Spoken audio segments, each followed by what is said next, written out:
See, can we just thank Patrick and Hope for leading us? So thankful for them. Good morning.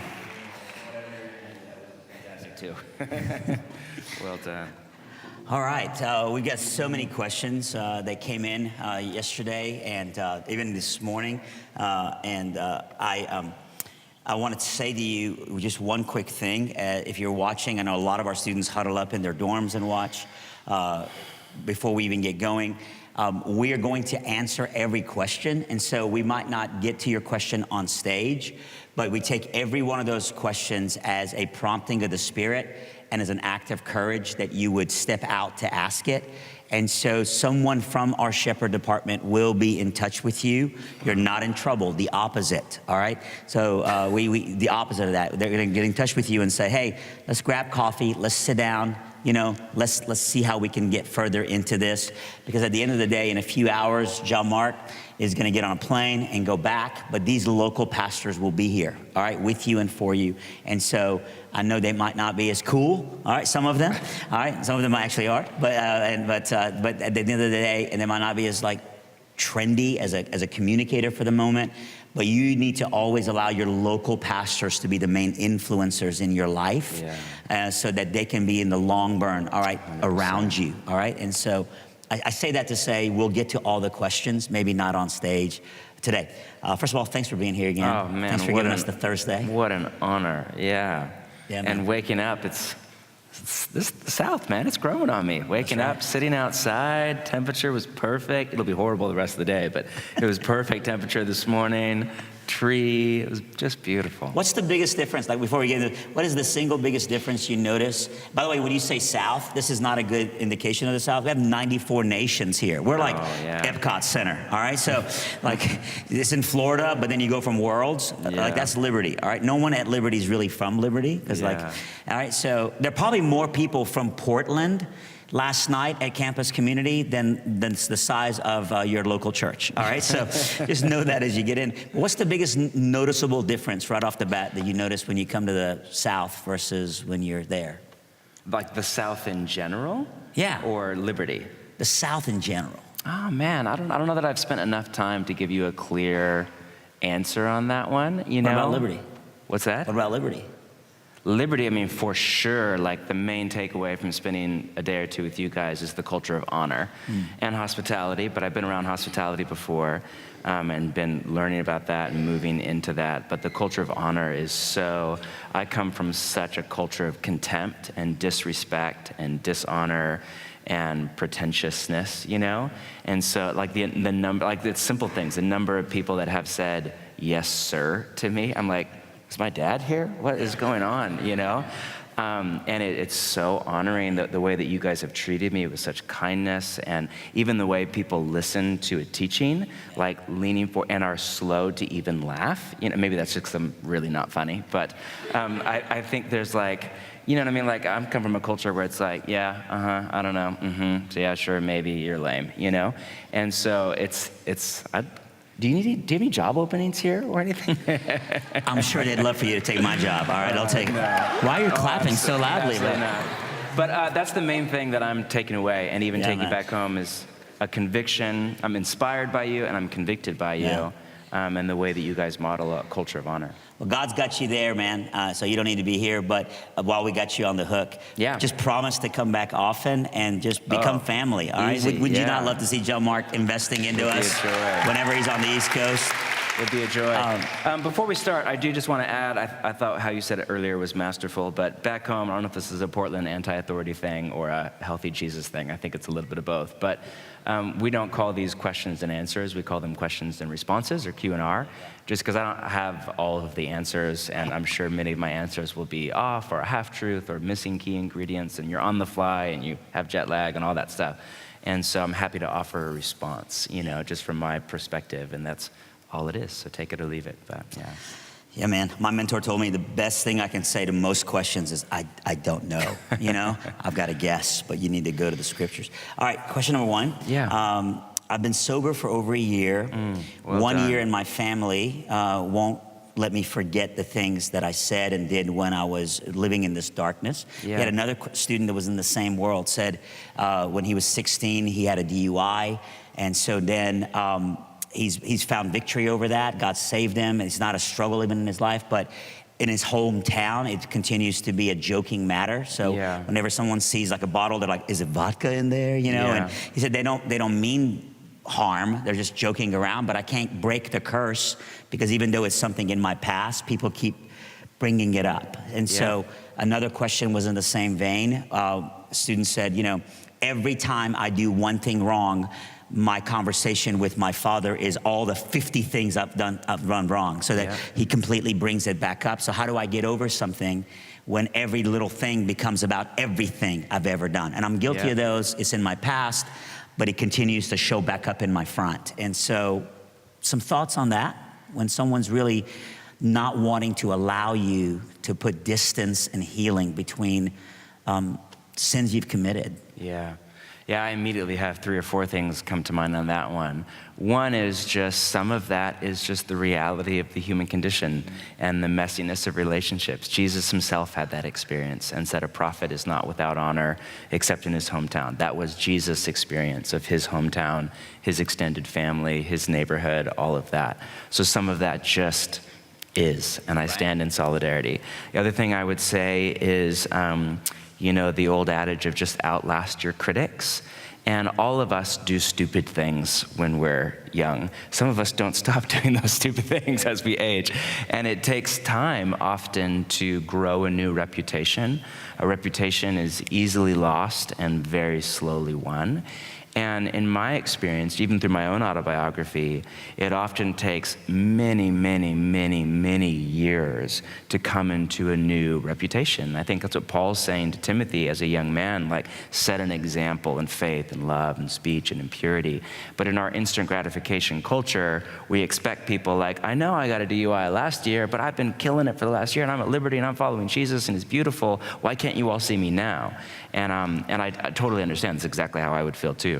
But I do think, maybe multiply your expectation for how long it will take to earn a new reputation by at least a margin of 10. So you think it'll take a year, it will likely take a decade, but it will give it time to slowly, patiently follow Jesus. I had a very similar experience even with some of my family of origin and an extended family where there's some real things in my kind of high school and college years. I was just incredibly type A, incredibly intense, incredibly perfectionistic, had yet to go into a number of the things I've moved into around spiritual formation and Sabbath and soul care and different metrics for what life is all about and slowing down. As a very different person than I am now.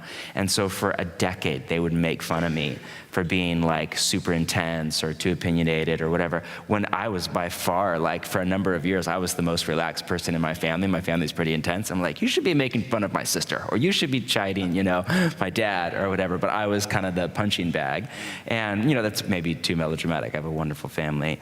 And it was hard for me, and it hurt my feelings because I'm like, man, I've changed and I've done so much work and I'm not that person anymore. And I'm way more relaxed and you aren't, But it took years. And now it's totally gone, but it took a very long time.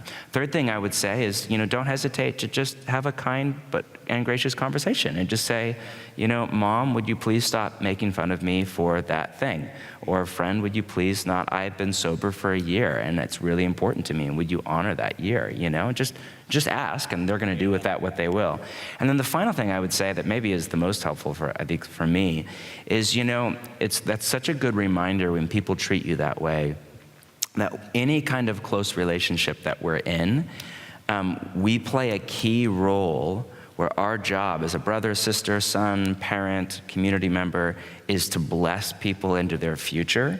But what our flesh wants to do is show contempt toward people based on their past. And so, like all of us, our flesh is always going to want to mock somebody, tease somebody. We see all of the good. Our mind will more likely gravitate toward the negative in somebody than the positive once we get to know them. There's all the neuroscience behind that, and how we gravitate toward negative over positive. And so if you're going to see the good in people, you have to intentionally cultivate a mental thought life to see people through that perspective. It will not just happen. You have to actually go counter the kind of wiring of your brain and your body. So all that to say, I think it's a really good reminder when people treat you that way. We all do the same to other people, friends and and it just leaks out in sarcasm or a chiding joke or making fun of people or just venting frustration over the 50 things that happen, not just the one behavior that we're addressing. And it's a good reminder, like the power of blessing. When you have people from your past or a parent or a mentor or a pastor who models that, and sadly there's not a lot of them, but people that model the power of blessing, which is when you speak somebody's destiny into being, you call out who they're becoming, not who they've been. And we all have felt that power. And I think when we experience, in the language of the Bible, cursing rather than blessing, it should sober us on our own part. Like, we can't control what other people do to us, but man, how do we grow into people of blessing, you know? Just on a practical, local level here, you're not alone in this. And even if you don't get proper treatment elsewhere, make sure you're a part of a healthy community where you do get, so that it's not the only thing coming into your ears. Be a part of healthy places that don't shame you as well, so that you have a broader base of people that you're hearing from. Always remember that cursed people curse people. Shamed people shame people. And so you should see them through the lens of the very dignity that they're not affording you. And so just see that person. The people that tend to have a really hard time letting me forget my past are the people that have a really hard time letting go of their own.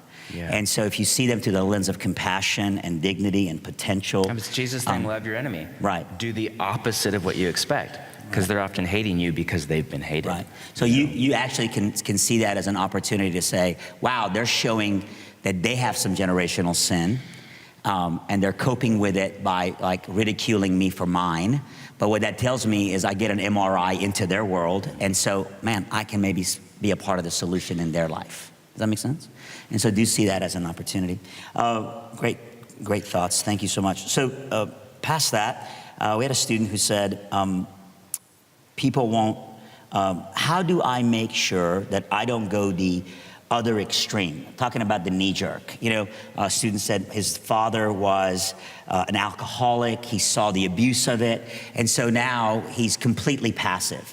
You know, a young lady asked, she said, I just grew up in a home where no one ever discussed anything. So now I just want to like discuss everything. And so I'm exhausting to my friends, you know? And so how do you not knee jerk in an effort to correct what was in your past and you saw, by then doing just as much damage, but it looks very different?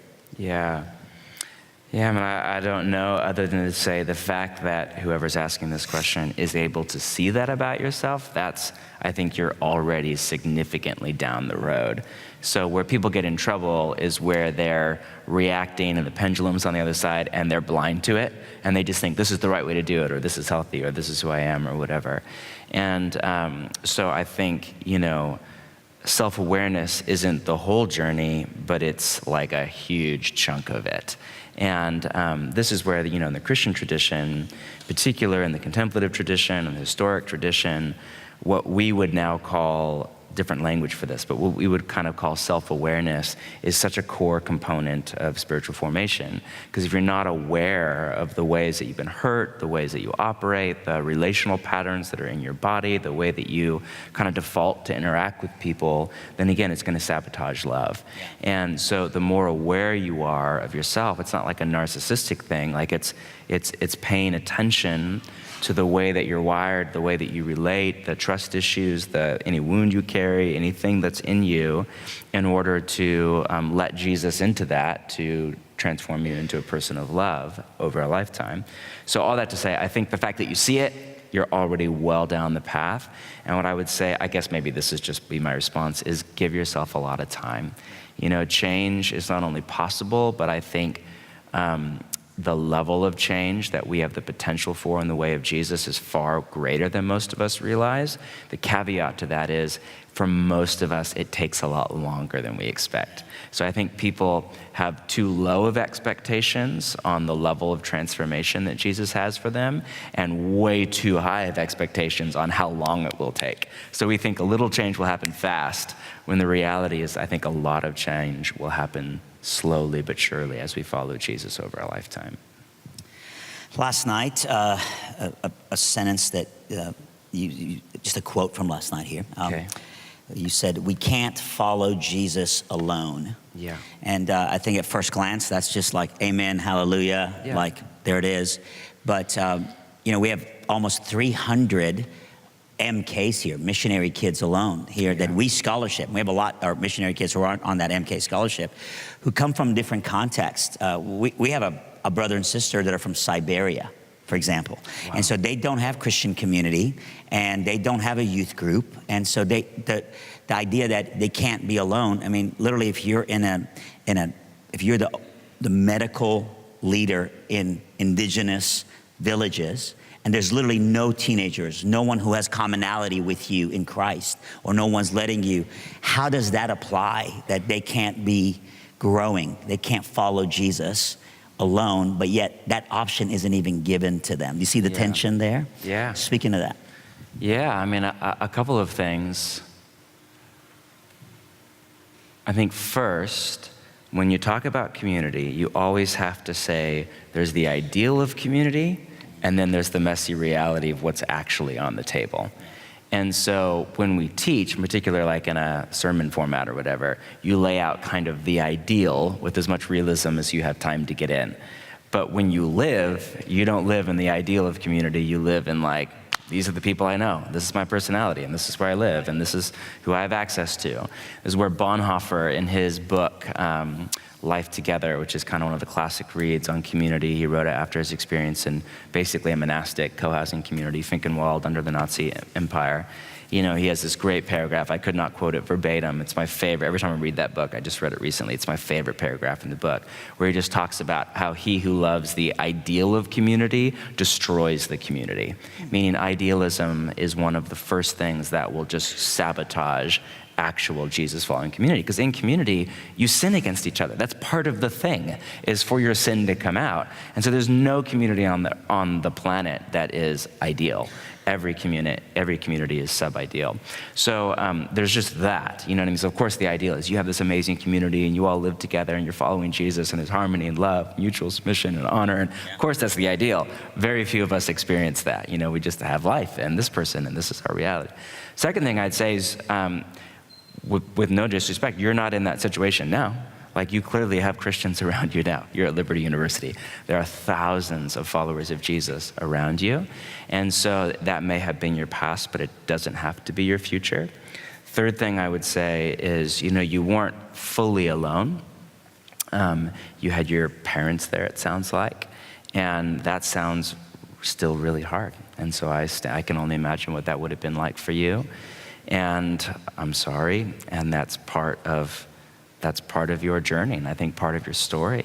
And even watching my son, who didn't grow up in Siberia, but we're in the super secular cities over here, he doesn't know of a single Christian at his school, like not one, you know? And so, I mean, imagine going into high school and you don't know a single other follower of Jesus in your entire school.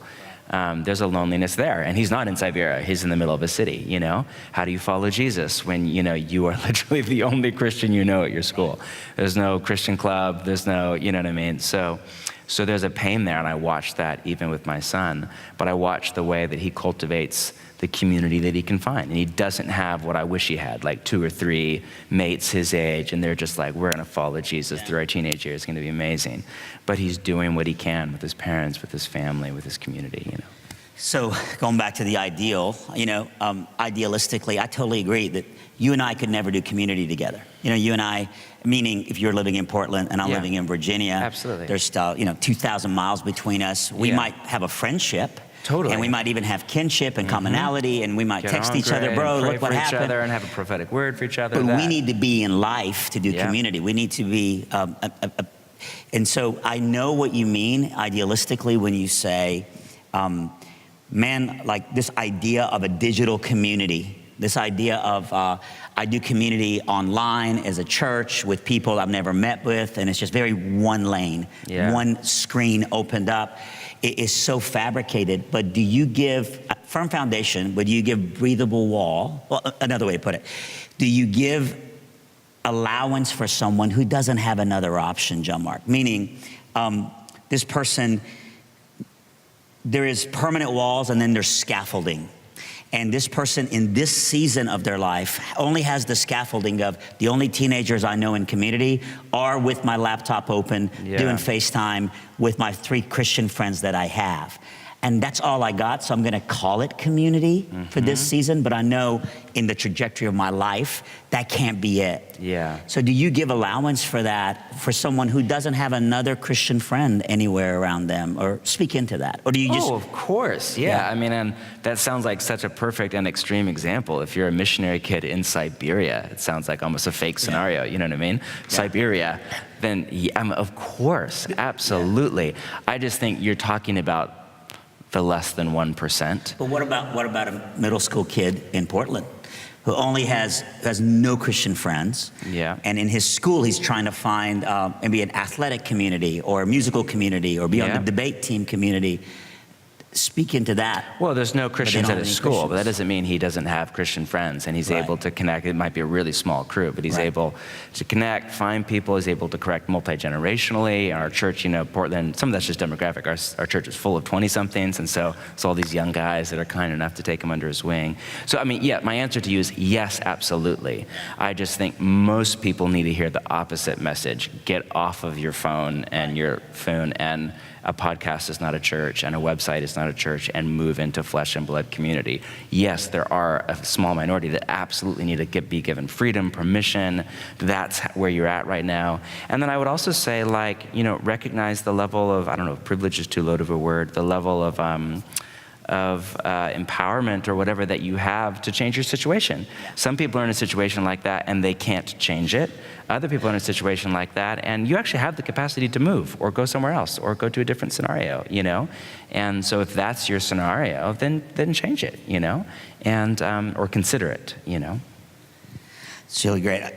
Sometimes I think we have someone come and they make a really great point to the general audience, but the nuance of that is all that of that stuff. Yeah, absolutely. And I'm always kind of speaking to the general, you know what I mean? And I think as a general rule, most millennial and post-millennial people need to move away from digital connectivity and toward face-to-face, flesh and blood, embodied community with a small group of imperfect, messy, maybe less cool people that they're actually around. I think as a general rule, that's true. Are there exceptions to that? Yes, all over the place. Not exceptions to Scripture, but maybe in the middle of it, you hold fast to the law, but you hold fast to the spirit of the law. By which it was, you guys, I'm sure, look at the way you contextualize the same truth in your content, in your world, and realize that there's things that people are capable of. Speaking of community and allowing people that you do life with, and I know you've done that with your neighborhood, literally people around you.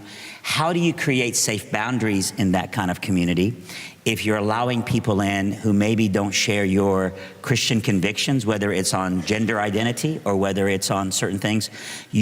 I've watched you with your son. It's 1,000 little coaching moments at every turn, and it's just what a good dad does. But at the same time, there is a moment where you're putting them in an environment and community where people don't share those same values. So give us some insight on allowing people access to your life, or allowing those you love that are tender shoots, bendable. Like kids or something, you mean, or access to people in community that maybe, it might even feel unequally yoked in that sense, because they're leaning into something. You know what I mean? Like you have the roots to be able to hang certain things on your life without it bending you as a mature believer. But when someone's a tender shoot, they can get toppled over because they're just growing. And so speak into that in community for us. Well, the first thing I would say, I'm talking about like community in the way of Jesus. So the people that I let into that really tender place of the soul are brothers and sisters in the family, so to speak, not just some random neighbor or whatever. But we are trying to create a community with porous boundaries based on hospitality and the gospel of Jesus in our neighborhood and in our city. And, as a parent, most of you aren't parents, so I'll make this really short, but parent, big picture, you're trying to move a child from in biblical language, your rule to self-rule. So, when a kid is 2, you're literally telling them when they will bathe, when they will eat, what they will eat, when they will go to bed, what they will do, you know what I mean? Like, you're cleaning up their poop. Like, you basically rule them. Right. And the goal is that by the time they come away to college, they have self-rule. And like everything from they will brush their teeth in the morning to they will, follow Jesus and live in community and make the decision to live the way of Jesus. And, when kids are in that middle, like my wonderful son is, like it's this mix, like it's the slow passing of the baton of like, how do I keep giving them more freedom so that they learn self-control, self-mastery, self-determination, and then they abuse it and you pull it back and it's just this kind of like, especially with a wonderful boy like mine who's like very type A, very go for it, and very independent. It's like this is constant, litigation every day, and it's exhausting and it's wonderful. But that's the goal. And so obviously where parenting goes bad is where people don't tier that journey, where parents either give too much freedom or not enough freedom. And so, a lot of parents, in particular on the more progressive, permissive side, the kid by 13, they're like, great, here's a TV in your room, here's an iPhone. I mean, literally my son, in 6th grade was the only kid on the bus without an iPhone with full access to everything.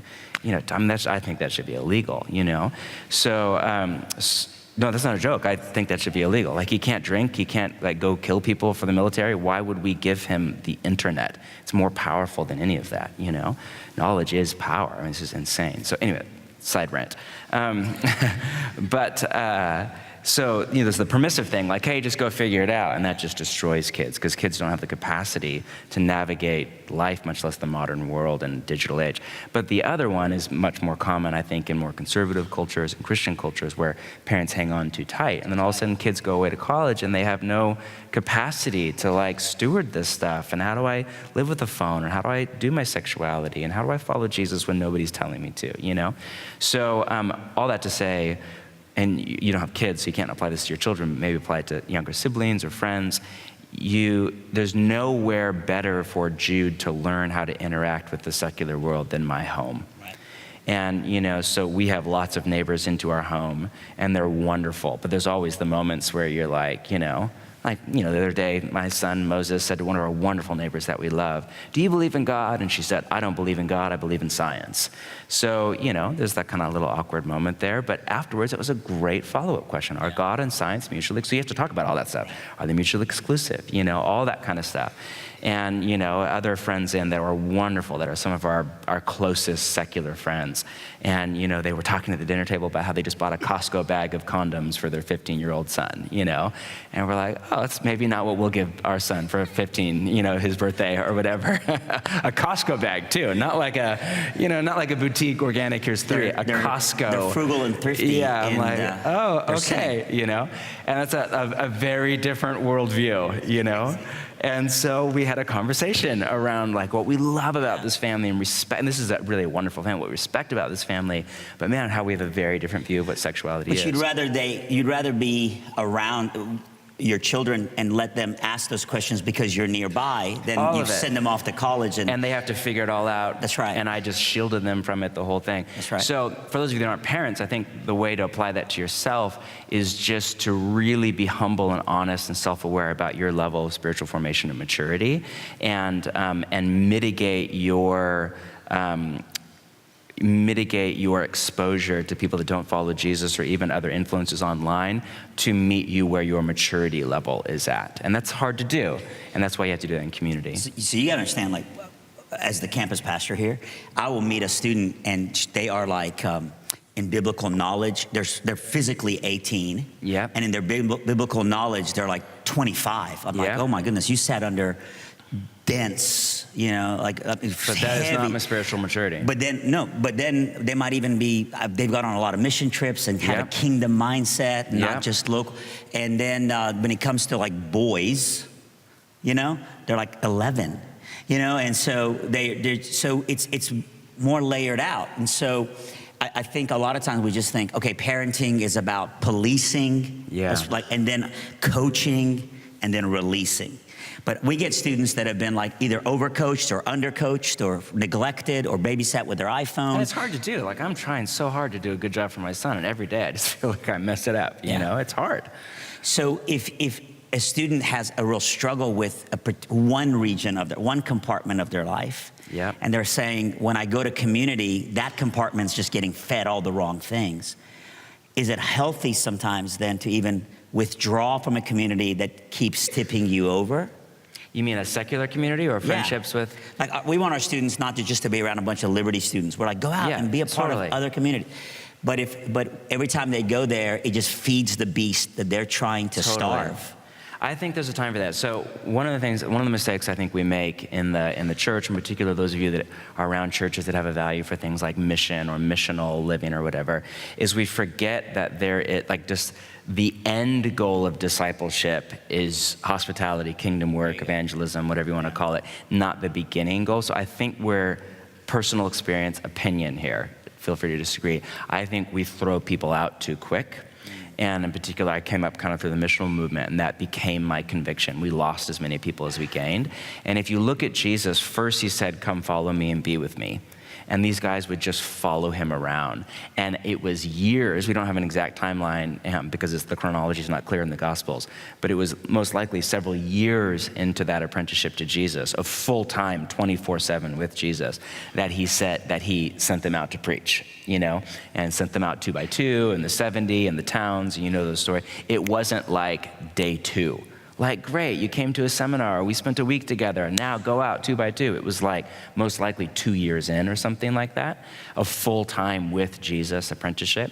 And so I do think, and the opinion here, I think there is a season of life where you need to incubate in the way of Jesus and in community, especially if you didn't grow up in a home that was doing a lot of this work with you when you were in middle school, high school. If you're newer to this, there is absolutely a time where you don't cut yourself off from the world, but you incubate in Christian community and become the kind of person who can go out into the world and have, But the other thing to remember is the digital age makes all of this so messy because there's nowhere to hide anymore. That's right. You just can't hide.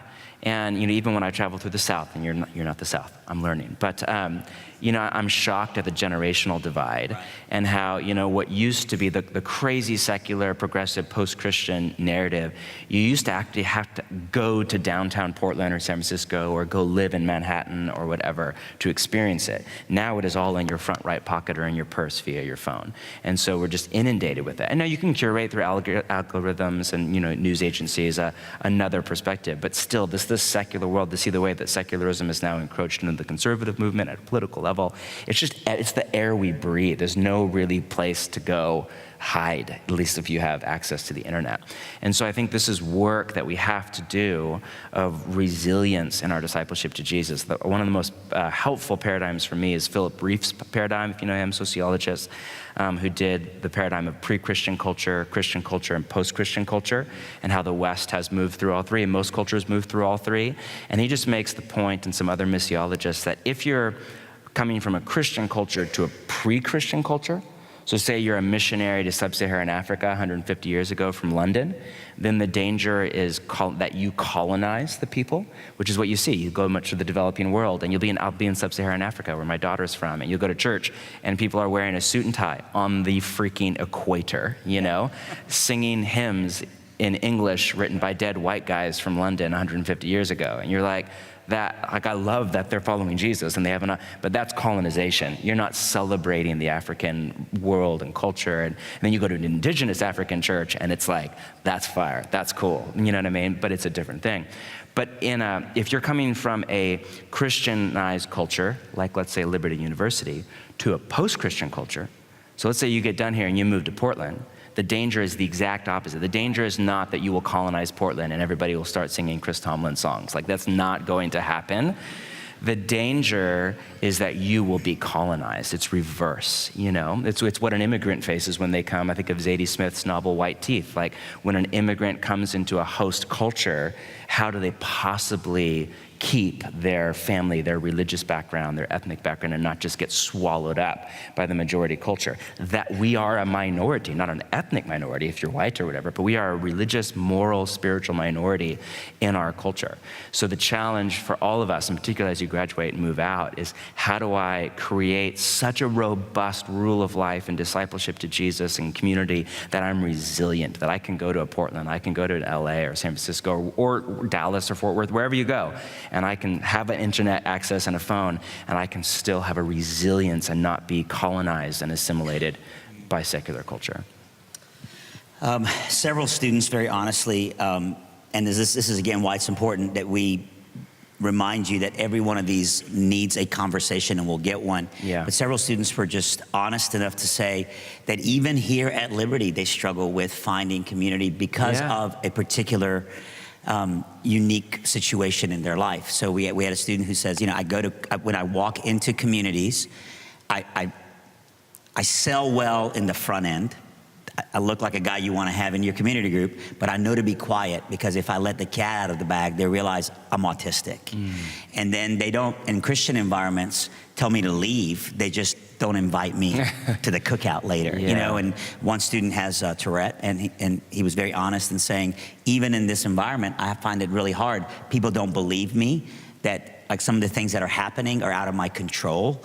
And so, speak into the uniqueness and the opportunities for someone who has Down syndrome, someone who has Tourette's. Speak into that, because I think, again, I'm not talking about the person who's there, but we're all gonna walk into places where people will have a particular, you know, issue in their life that they're just born with or they're dealing with, and they will come with parents.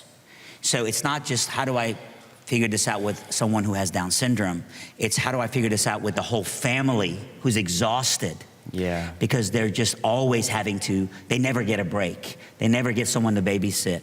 And so you're really ministering to a bigger tribe, yeah. So speak into that, because I think a big part of our opportunity as the people of God is to become that resting place for people. Yeah. And sometimes we don't do a good job of that. Yeah. You know, we ought to be different, but we're not. Yeah. Speak into that. Yeah, I mean, I frankly, I would rather have you speak to that than me. I mean, I would just say, one, I'm so sorry, and I can only imagine what that would be like, and I don't want to sugarcoat that and give you some, like, here's 3 ways to fix that problem. Like, that sounds really hard, and I'm sorry. And there's several autistic people in my extended family, and I'm in that dynamic, and I can only imagine what that would be like to walk in as a stranger, not with like the stability of family around you, but just to walk into a room or to be a student at Liberty. I can only imagine, you know? So I hear that, and my mind just goes straight to my responsibility as a follower of Jesus to practice hospitality and create a loving space for people that have some of those issues and are wired different. You know, so my mind just goes straight to, wow, what a good reminder for me when I'm around people that maybe are not normative in that sense. Yeah. Man, how do I reach out? How do I practice love? How do I just go do the research of, you know, like, all right, how do I love somebody well with Tourette's or whatever it is? Put your Bridgetown pastor hat on, all right? Yeah. I come to you and you're my pastor, and I'm like, hey man, I've been co-hosting a community group. You guys know it's been amazing. We've been crushing it. It's been awesome. Last night, a guy invited his friend, his coworker, to our community group. Dude has Tourette. He hijacked the whole conversation. He was all over the place. I think we're gonna lose some of these people that have been visiting a couple of times. What do I do, Pastor? So walk us through that from a pastoral side. How would you coach someone who's seeing that dynamic? Well, I mean, gosh, you would speak better to this than me. I would just say, well, let's go learn about this. Yeah. Let's begin with just education, because I don't understand that enough yet. And so I don't know, like I'm not educated on how do you interact in a healthy way with somebody like that, and what is going on in their brain, and how do we cultivate empathy. So I think step one for me would be, let's Google, let's call an expert, let's find somebody in our church that is in relationship and knows how to do this well in a Christ-like way, and let's get some help, because, you know, hopefully I would be able to give that, but I can't on that one. So let's go get some help. and then let's have an honest conversation. And if anything, I know just in relationships in general, you have to talk about all the things that you don't want to talk about, and everything that you hope just goes away. It doesn't go away most of the time. And so you have to talk about it as a community, you have to talk about it with this person, and you just have to have those conversations. So that's like the hardest part of community, and it's how community works and how community lasts. But I would love to hear you speak to that, because I think you have more experience in that, and experience a broader range than I do due to the nature of Liberty. Well, first of all, bro, I think you said something that's very, very key here. When you come to your pastor and he doesn't like put his big authority hat on and he says, let's find out more. The posture of humility for a pastor to go, man, what a great thing that you're the first. I'm so glad that they decided to come, the very first conversation that we're having about how to get better at having people belong in our community with, let's say, Tourette, is with you as a leader and it's with me as a pastor, because we're both gonna commit to sit under the teaching of those who don't deal with this emotionally or uneducated. Let's go figure this out, because we wanna actually figure it out. Because the other solution is not an option. And some of it's counterintuitive in my experience. I've not dealt with that scenario, but other similar scenarios. Some of it is, it's not like what I would imagine as far as how you interact in a loving way. So I think as God gives you new opportunities that are unique, you've got to go, let's figure this out. Not, we're not going to figure this out. And how you normally figure it out is you budget for it, you staff for it, you figure it out. Then second is another word you used, empathy. In the meanwhile, while we're figuring it out, you know, if you're a community group leader, you have 6 sidebar conversations with the other people that were there. Hey, I know you were very uncomfortable. Your neck got warm. I saw it. You know, we're sitting there and that person said something. Thank you. Thank you for the pause and the maturity you showed to not correct what was being said. I want to thank you for that. Let's grab coffee. We're both excited, aren't we, that this person's coming? So it might be a lot of sidebar conversations. It takes more energy, but it's worth it, because we want to be the kind of places where people belong. I also love your heart that you would apologize on behalf of others who didn't handle it well. That was the first thing you said. You know, I said, man, what would you do? And you go, I'm sorry you felt that way. And I think a lot of times people don't want to own something that they didn't do. And I want to tell you, as your campus pastor, if you don't feel like you belong, that's on me. I've got to do better at equipping the saints to do the work of ministry. And I'm sorry that someone didn't believe you. I'm sorry that someone was deaf-toned to an eating disorder, or someone was deaf-toned to a particular thing you're struggling with. We got to get better. I think we've come a long way, but we've got a long way to go.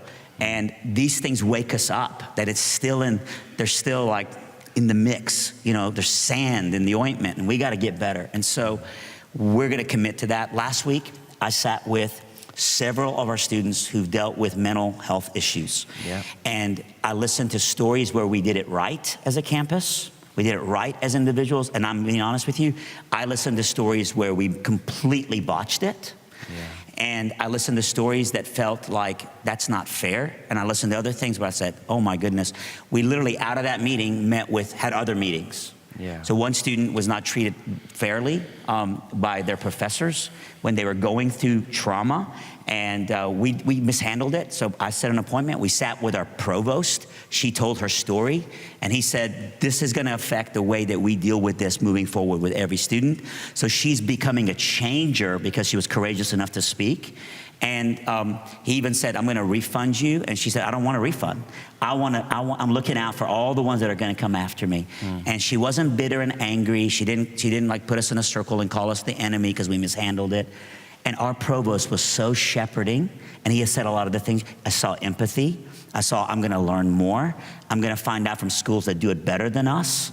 You know, and so that posture will, I think, allow what the enemy means for evil to be turned into good.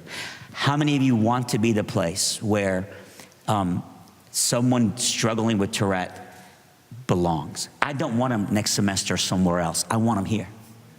And so if we want to be that, then we've got to own that and go, what do we do? What do we do to get better?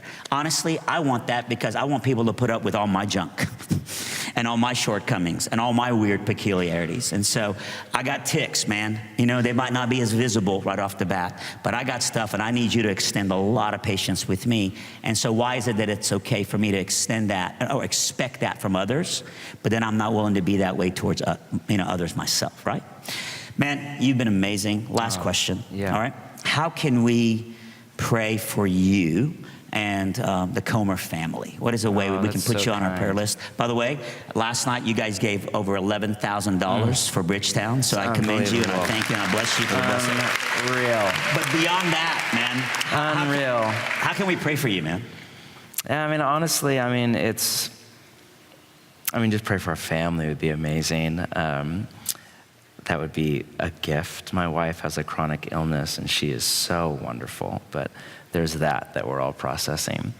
But I think the main prayer would just be that we're not colonized, that we're not assimilated, by our cultural context, but that we stay true and faithful to the way of Jesus and grow more faithful over the years and the decades, not less, and are more and more transformed into the image of Jesus, not deformed into the image of Portland.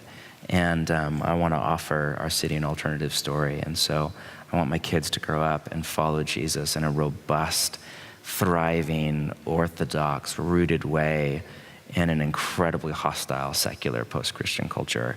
And I want to model that too. So I think, honestly, the main prayer is that we would not abandon the faith, but that God would increase our trust and root us in fidelity to him. Henry, I know we're putting you on the spot because you had no. Will you come on up here and pray for John Mark?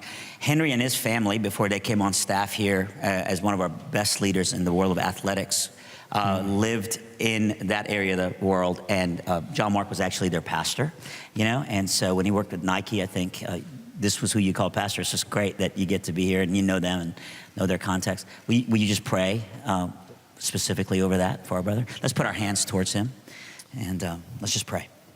God, thanks for the opportunity to be here. Thanks for the opportunity to be at Liberty, where we can walk in our faith freely.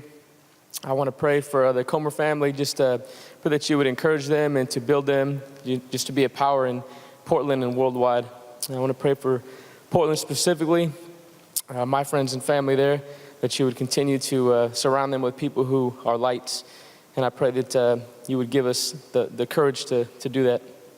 Thank you specifically for John Mark and just the encouragement he was to us today, and to share just realness and authenticity. So we just pray your blessings on him and his family, their travels, and just everything that you have for him. I just pray that you continue to lift him up. In Jesus' name, amen. Amen. Thank you. Hey, we love you. Thank you so much. Phenomenal questions. You're dismissed. See you tomorrow.